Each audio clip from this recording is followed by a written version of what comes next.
Welcome back, everybody. Second video this week. This one will feature Ovika, Enigma, Goliath.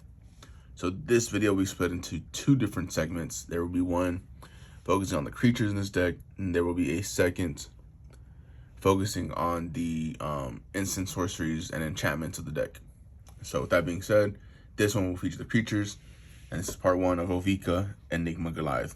So for 5, 1 blue, 1 red, you get a legendary creature, Phyrexian Nightmare. It's a 6/6 with flying. It also has 2 instances of ward. So it's ward 3 and then ward pay 3 life. So you have to, in order to target this creature while it's on the field, you have to pay 3 life and pay 3 mana to target it with anything. Very big creature with a lot of protection on it. I do have the Phyrexian form of it. As you can see there, the Phyrexian symbols over it. So, really pretty card. But the rest of its effect reads, whenever you cast a non-creature spell, create X 1/1 red Phyrexian goblin creature tokens, where X is the mana value of that spell. They gain haste until end of turn. And there's no once per turn on this. There is no, they don't come in with haste. Any goblin you create will come in with haste. This card is fantastic. I love this. This is my favorite deck right now. It's a very expensive commander to cast, and it usually only gets cast once, because when you do cast it, it's pretty much game over if you're set up for it. So we're going to start with actually not a creature here. It is going to be a card that works off of the token generation of this deck, and it is going to be Impact Tremors. So I didn't want to have this card take a spot on any of my list, because it's kind of one of those things where it's like, if you're going to make tokens in red, you should probably have this in your deck, just because it deals a lot of burn damage. So yeah, Impact Tremors is an honorable mention for the deck. It reads it's 1 in 1 red for a common enchantment. Whenever a creature enters the battlefield under your control, Impact Tremors deals 1 damage to each opponent. So you're casting non-creature spells, you get Ovika creating goblins, which will trigger this, and this can get really out of hand very, very quickly. So yeah, this is an honorable mention because it is only really tied to the commander, and if your commander's not out, this card's pretty much useless in this deck that I've built. But yeah, this is one of those just like honorable mentions that I think just had to be leading the video off. Okay, so we're gonna now move this to the side with Impact Tremors, and we're going to go now into my top 10 creatures for this deck. And this deck doesn't have a lot of creatures because we want to win with the goblins that we create. So the creatures in here, they do a lot of different things. They make the deck run better. They give you extra copies, or they give you mana value reduction, things like that. When you're playing with a commander with 7 costs, those are the kind of things that you want. You want to be able to cast spells multiple times, and you want to be able to make those spells cost less to cast.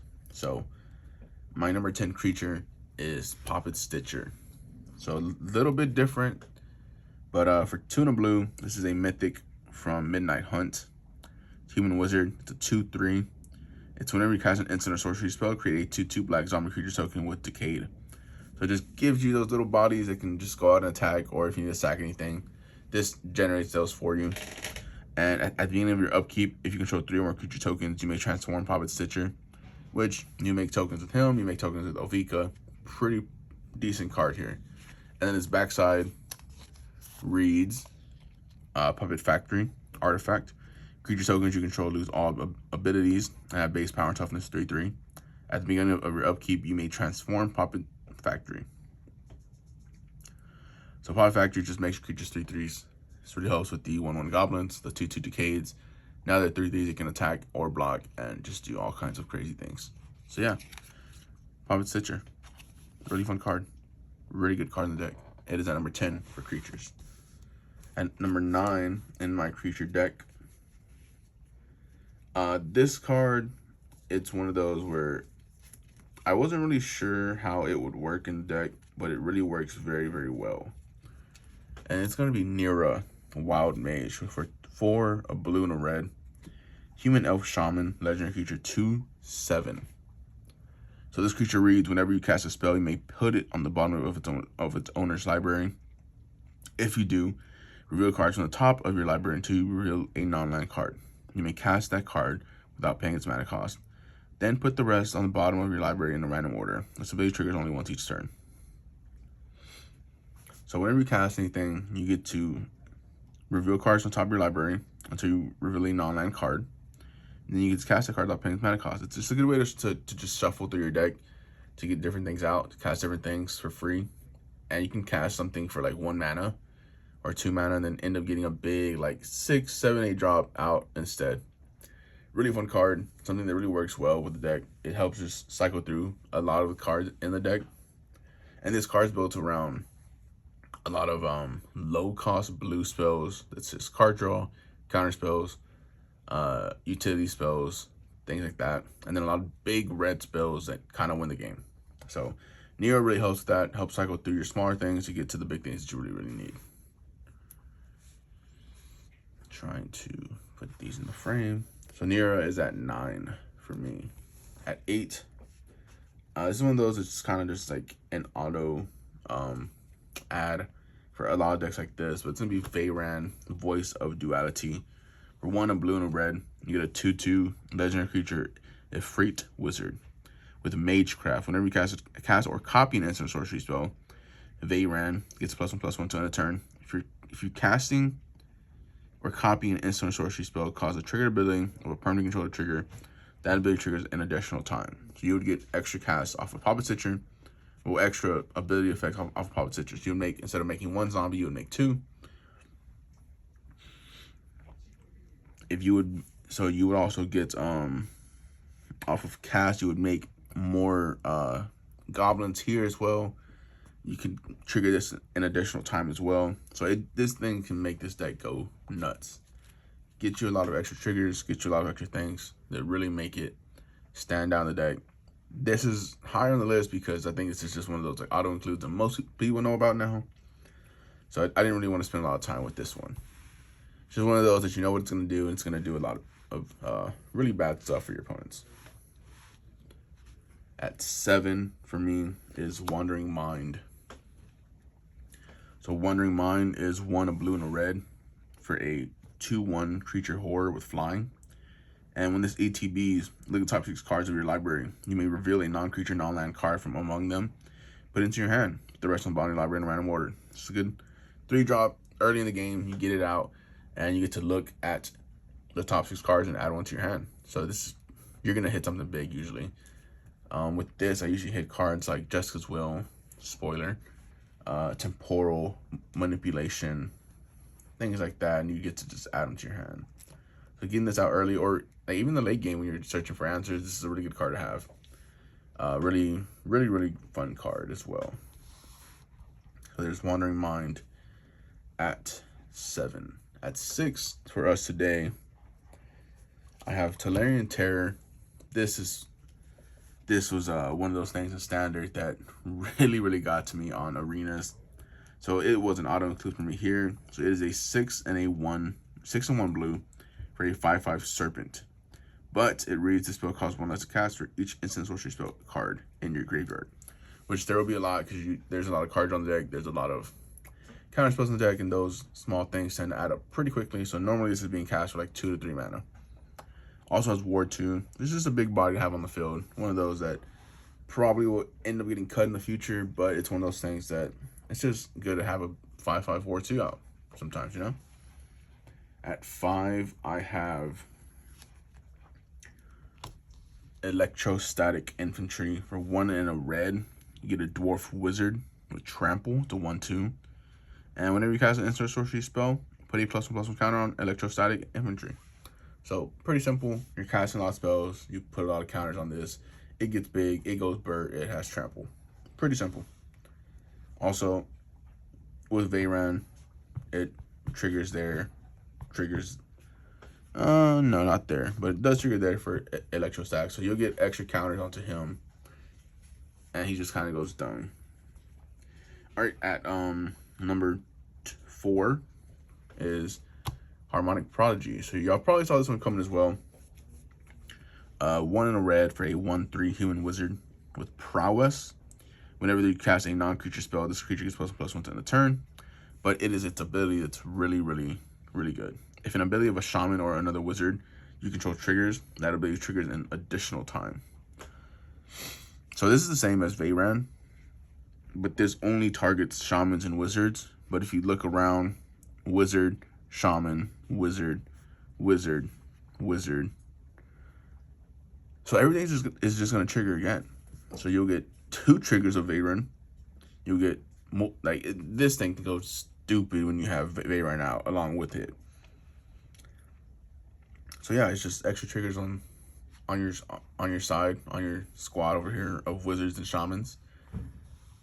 It's pretty self-explanatory, I think, but it can really make things really pop off very, very quickly.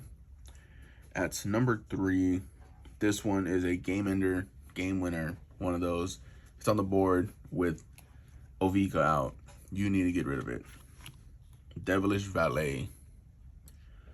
2 in a red for a 1/3 Devil Warrior with trample and haste. It has Alliance. Whenever another creature enters the battlefield under your control, double Devilish Valet's power until end of turn.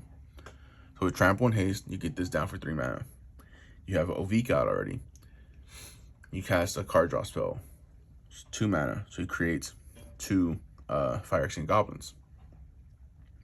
But you also have, so with those 2 entering, he gets double from 1 to 2, and then 2 to 4. And then you have a bunch of other bigger spells. Say, I mean, normally this is like an end game kind of card. And you get down some like big 5-6 drop spell.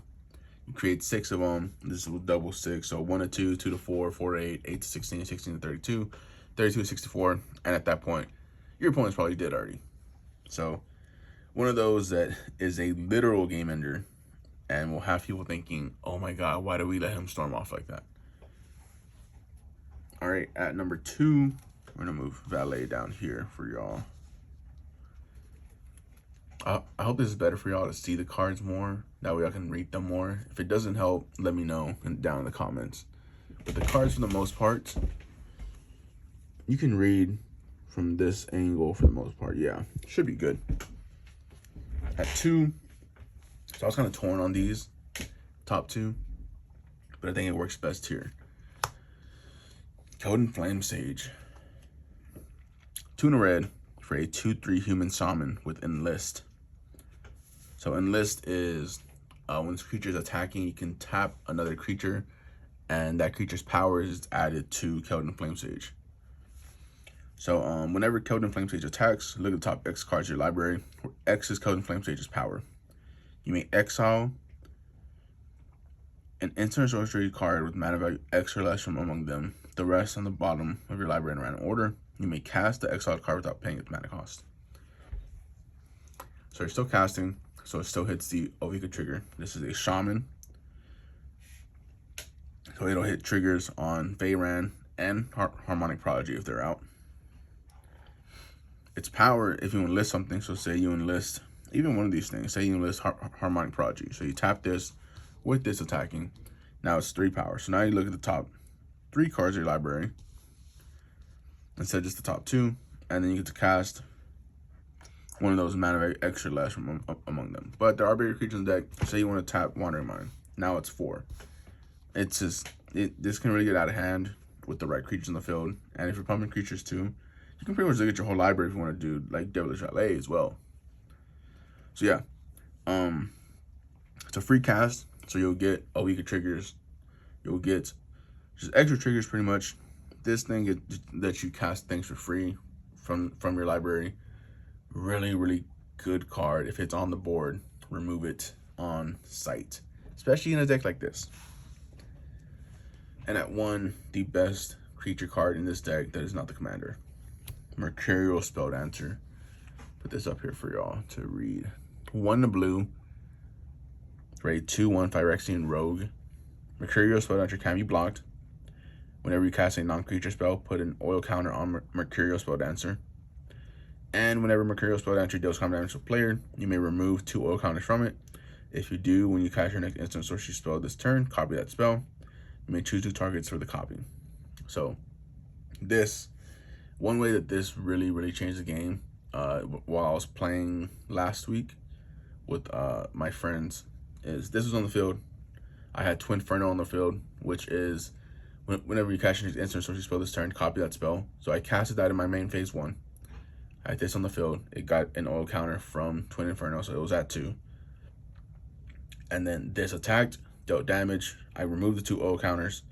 So now my next instant sorcery spell this turn would be copied. So I have 2 copy triggers on the stack now. So whenever I cast my next spell, it'll copy twice now. So then in my second main phase, I casted and copied twice Temporal Manipulation, which is take an extra turn after this one. So I casted it, so I got 1 extra turn, and it copied once for off a Spell Dancer, once off of Twin Inferno. So I got 3 extra turns after that, and it pretty much just ended the game right there.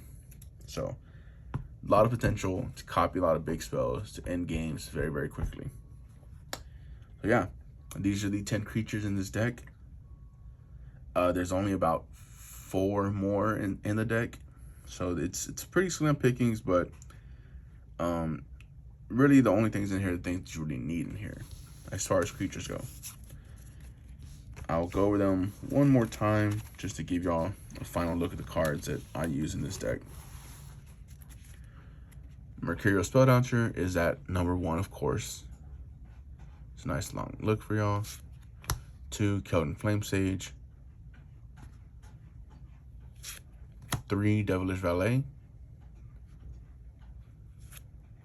4, Harmonic Prodigy. 5, Electrostatic Infantry. 6, Talarian Terror. 7, Wandering Mind. 8, Veyran Voice of Duality. 9, Nira Wild Mage. Got some time to look at that. Read that if y'all need to. And at 10, Poppet Stitcher. Alright. Thank you for watching once again. This is only part 1 of this video. Part 2 will be out following it very, very soon. Part 2 will feature the instant sorceries and enchantments, and might be an artifact or 2 in there. I don't think so though, but yeah, instant sorceries, enchantments, things that make this deck run, things that end the game very, very quickly as well. Thank you for watching. This is Ovika Enigma Goliath. The top 10 creatures for this deck, in my opinion, that I run. Let me know if you have any suggestions down in the comments below for other creatures to run. I'm always looking for upgrades for my decks. So yeah, hope you enjoyed this one. Hope it helped you out. Hope it might inspire you to run this mammoth of a creature. So yeah, catch you on the next one. Hope y'all enjoyed. See ya.